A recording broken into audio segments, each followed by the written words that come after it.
ګرانو کتونکو سلامونه مې قبول کړئ. لکه څنګه ستاسو ته معلومه ده چې تېره ورځ په چمن کې د تاریخ یو توپاني بارانونه وشو چې په هغه کې یعنی هر قسم کوچنی لوی مانده رالی او دارنګه دوه ډیمه مات سو. په هغه کې تقریبا زنانې ماشومان او نارینه پکې شهیدان سو، تقریبا 10 تنه شهیدان سو او ډېر د غټه پیمانه باندې تلفات ورسېدل، نقصانات ورسېدل، د خلکو دیوالونه کورونه دا وننېدو. خو د بده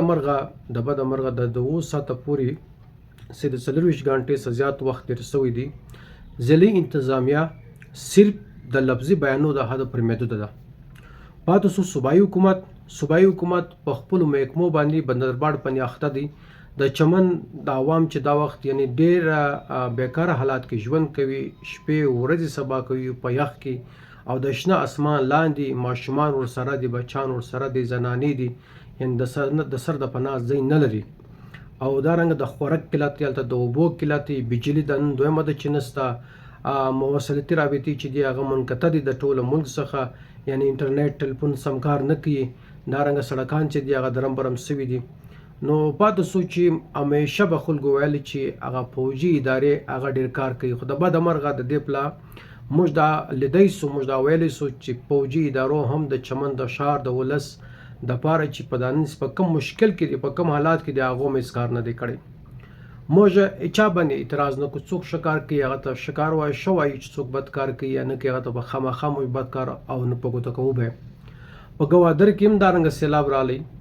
یعنی ګوادر کې سیلاب رالی، وزیراعلی وروز غلستل، وزیران وروز غلستل، کور کمانډر وروز غلستل، حتی کې وزیر اعظم هم رالی. د بده مرغه د چمن خلکو او د چمن ولس کومه ګناه کړې ده، کم ظلم یې کړی دی. د یوې خوا د بازار، د یوې خوا د روزګار دروازې پر بندي کړي دي، یعنی بازارونه تباه سو، کاروبارونه تباه سولو، چې څه لږ ډېر پاتې وو د اختر ښایستې شپې وې، په خوشحالیانو وې، هغه یعنی په د باران د وجې څخه په ډېرو کورو کې په ماتم بدلې سولې. خو لیکن د بده مرغه تر اوسه ته پورې یعنی صوبایي حکومت، ضلعي حکومت، حتی کې عسکري قیادت په دې هکله باندې هېڅ هم کړی نه دی، چې ډېره د افسوس خبره ده. په دې به موږ ګیله وکړو چې یعنی خاص کر کور کمانډر صاحب، IGFC صاحب، دارنګه وزیر الله صاحب، تاسو ولې دا د چمن حصه نه بولئ، د چمن خلک د پاکستان حصه نه بولئ، انسانان نه بولئ، که څه بله وجه ده داسې؟ نو تاسو ته چې دا کوم کسان ویډیو ویني، ستاسو د ټولو څه مې خواست دی، په درنښت مې خواست دی چې تاسو خپلې ویډیوګانې وکړئ د حکومت د روان غفلت په خلاف، د ضلعي انتظامیه د غفلت په خلاف، د صوبایي حکومت، د مرکزي حکومت او د عسکري ادارو چې کوم غفلت نن مستۍ سره کوي، د دې په خلاف خپل اواز پورته کړئ، ویډیو ریکارډ کړئ، په فیسبوک او په واتساپ او په ټویټر او په دې شیانو کې زیات سے زیات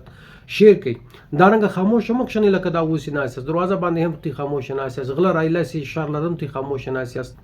یعنې د منشیات اړې دي هم تې خاموشه ناست یاست، په هسپتال کې ډاکټران دوا ویني هم تې خاموشه ناست یاست، په دارنګه تعلیمي ادارو بدالیه مثال په هغه کې هم تې خاموشه ناست یاست، د ښار صفایي نظام درم برمي، د ټرافیک نظام درم برمي، هغه هم تې خاموشه ناست یاست. لږ ډېر امداد راسي د یوې خوا د بلې خوا هغه مخصوصه کسان واخلي، په هغه باندې هم تې خاموشه ناست یاست. چې دا نن کوم قیامت په چمن راغلی دی، نو په دې لا هم تې خاموشه کښېنئ، نو بیا پاتې چی سو؟ بیا خو نو د اسمان ملایکې فرشتې موږ ته نه راشوی کېږي چې موږ سره کومک وکړي. پکار ده چې موږ په خپله یووالی وکړو، د عزیزي او د خیالۍ د ناسوره سزا نه راوباسو، د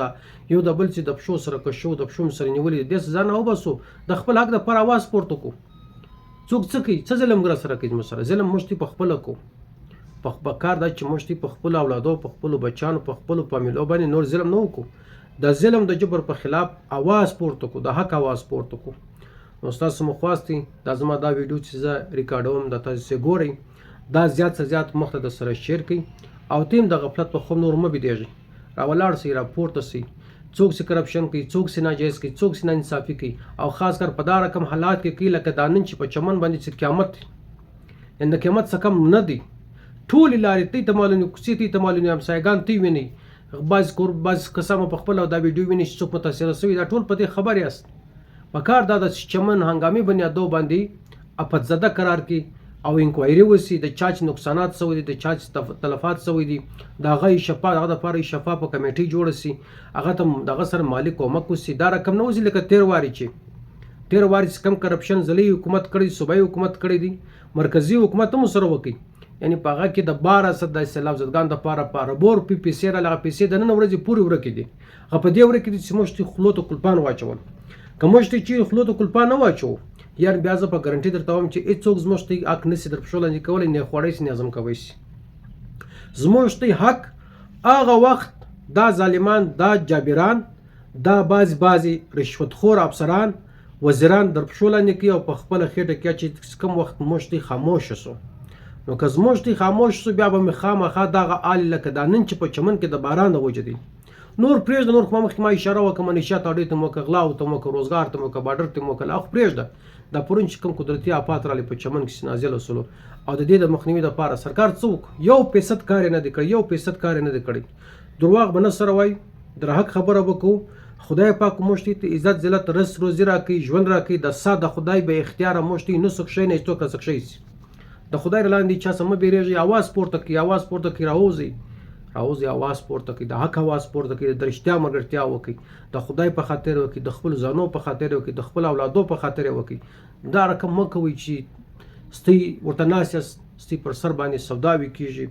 په هر دور کې کېږي په هر دور کې سوي دي نور باید چې خپل ځانونه دومره کاڼه ړانده ګونګیان نه ورته راشي میت راشي خدای په خاطر اواز پورته کړئ ویډیو زیات سے زیات مخ ته سره شیر کړئ وروره خپل هم ویډیو شیر کړئ په خپل فیسبوک او په دې شان باندې خدای مو خوشحاله باد لره خدای په خپلې فضا مان کې زموږ سره او د عالم اسلام سره وساته په مخه مو شه